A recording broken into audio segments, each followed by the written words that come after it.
station বহুত ধুনীয়া ষ্টেচনতে কিমান মানুহ বানাৰস ষ্টেচন ষ্টেচন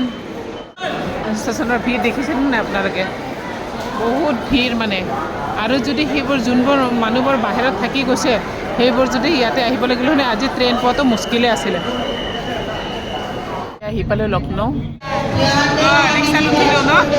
অৱস্থা শেষ একদম নক'ব আৰু ধুনীয়াকৈ আনিছে দেই মানুহটো সঁচাকৈ মানে এইটো ফাৰ্ষ্ট টাইম উঠিছোঁ ভাল লাগিছে ন পানী দাঙি দাঙি অৱস্থা নোহোৱা হৈ গৈছে আমাৰ মজা এইটো হ'ল লক্ষ্ণৌ ষ্টেচন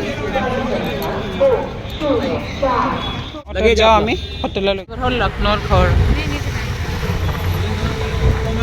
লক্ষ্ণৌৰ ঘৰবিলাক বহুত ধুনীয়া লাগিছে ভাত খাব অৱস্থা একদম টাইট পূৰা খাব দিয়ে আজি